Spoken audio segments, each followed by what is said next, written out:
In this video I'm going to be looking at the second Lumix camera to be announced this month, and this one really is an interesting camera. Join me and find out what I'm talking about. Roll titles.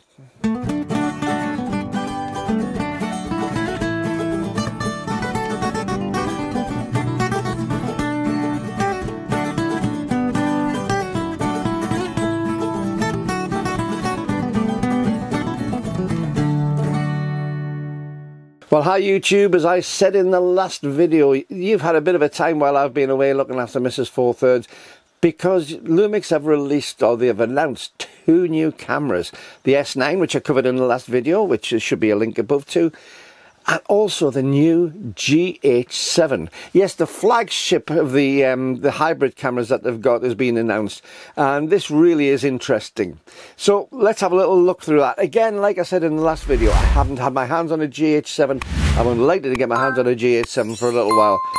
But most people who are buying cameras, even at several £1000s, rarely get their hands on it more than just for a few minutes in the shop before they buy it.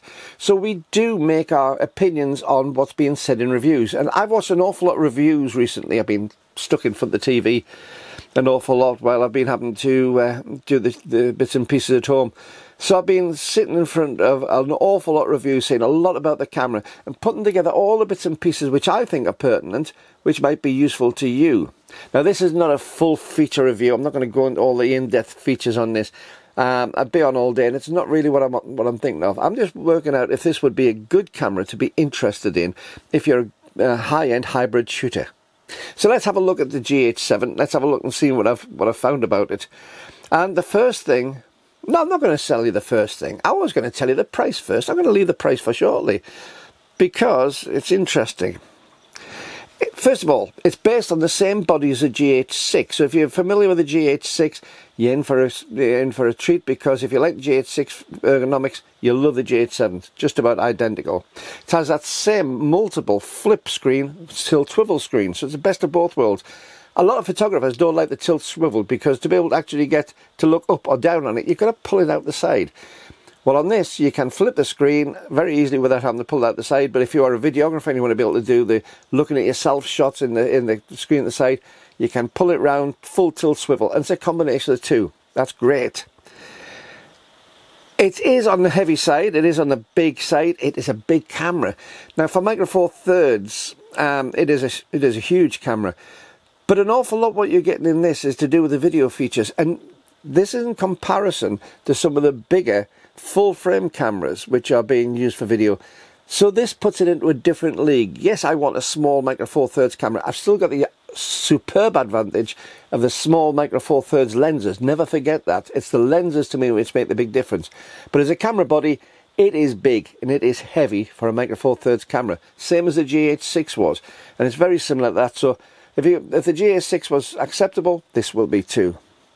First thing I noticed is a combination of the two card slots. That's fairly common, but this one's got the CF Express card and an SD card in there, and that's going to give us huge speed advantages and huge storage space advantages over a pair of SD cards.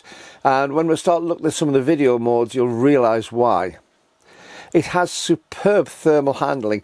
It's got the built-in fans, the same as on the GH6, and that means that we've got the fantastic ability to keep this camera cool for longer, which if you're shooting videos is what you really need. So it ups our video time. It unlimits our video time almost. And again, I'll come to that as we go through the video. But that's a big, big advantage over most cameras. We have Apple ProRes RAW, which is 5.7K. internally recorded onto the CF Express card. So that's Apple ProRes RAW internal. Now, Apple ProRes RAW is becoming something of an industry standard, but it is a big, big file format. It gets a huge amount of information, gives a fantastic dynamic range. But the problem is big files. So we need something like the CF Express card, firstly for the speed of the card's read and write, and secondly for the storage capacity of it. But this is the advantage. Like on the G9 Mark II, This has a lot of the G9 Mark II goodies in it. Like the G9 Mark II, you can put an SSD device onto it and feed out live stream. So you can actually stream your video straight out to an SSD drive and have a huge amount of storage capacity external to the camera. As I say, it is big file size. You know, you're talking about terabytes of information if you're going on for full recordings. I think if you had about a 9 or 10 minute recording, it would fill up a 128 gig CF Express card. So you really are talking about big storage on that. Like the G9 Mark II, it has a 24 megapixel sensor with phase detect. And again, this is where Lumix seem to be going. They seem to grasp the idea of the phase detect after a lot of cajoling from the public. And I'm really, really pleased over that. That 24 megapixel sensor with the phase detect really is superb from Lumix. It's in the G9. It's now in this one. And it's the first of the GH range to have phase detect. It has a rock solid IBIS. Every review I've seen is saying about how good the IBIS is on this one. I haven't got the figures as to what sort of how many stops of IBIS it is, but you're probably talking towards the 7 or 8 stops of IBIS to be competitive against the Olympus OM1 Mark II. And this, don't be mistaken, this camera is in that league. Let's see, it also, one thing I really do like, it has automatic correction for barrel distortion when using wide angle lenses, and that really is useful, especially if you're shooting video.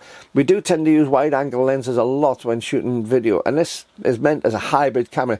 It's meant primarily as a video camera with good photographic capabilities. It hasn't just got good photographic capabilities, it's got fabulous photographic capabilities, but it has, as I say, auto correction of barrel distortion. Like on the G9 Mark II, handheld high res and also live composite modes. In fact, it's got all the G9 Mark II's burst modes, including up to 75 frames a second in full RAW with electronic shutter.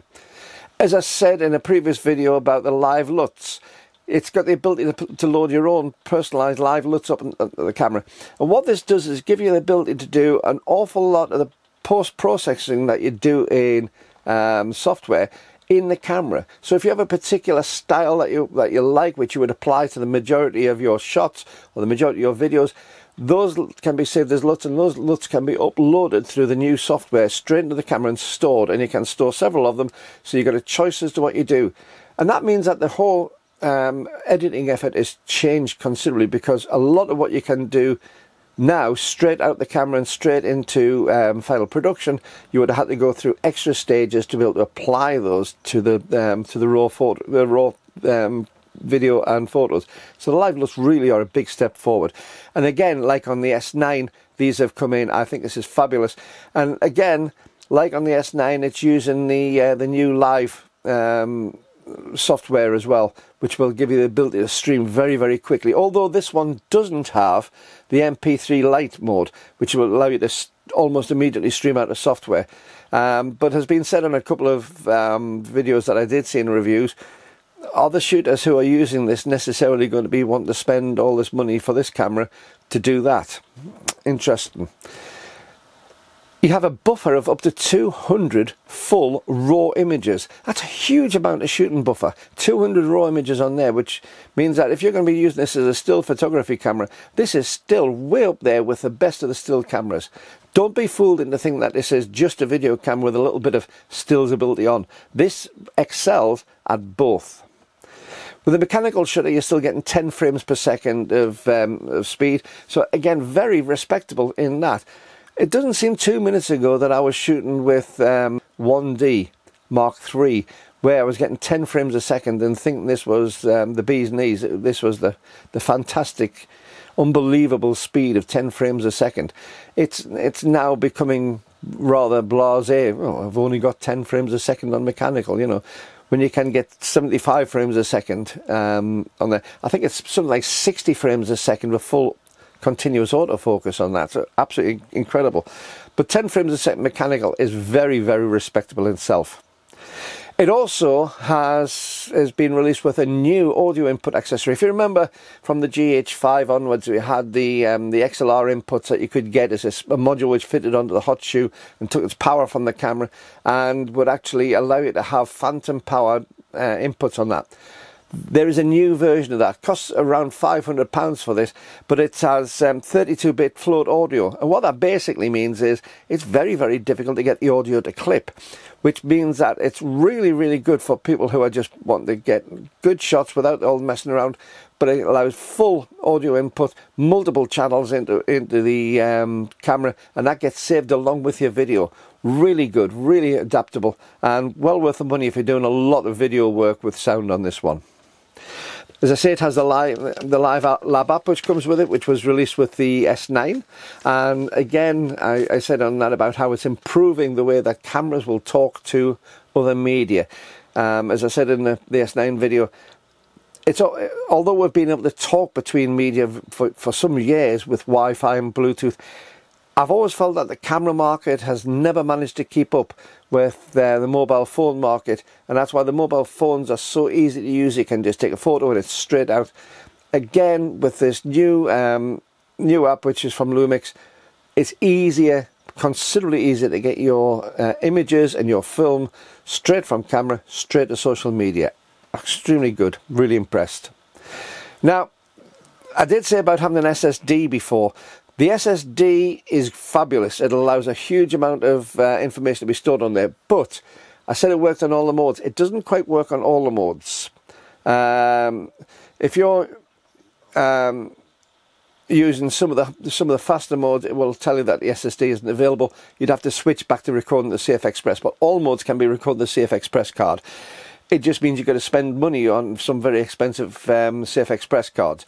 Not necessarily a bad thing, but it can all be done in camera onto that card. The other thing is no punching, no cropping on almost all the modes as well. The problem with an awful lot of the full frame cameras, which are hybrid cameras doing video, is you get a crop come in and you lose that little bit of extra. It becomes a smaller frame, so you're not getting your full frame effect anyway.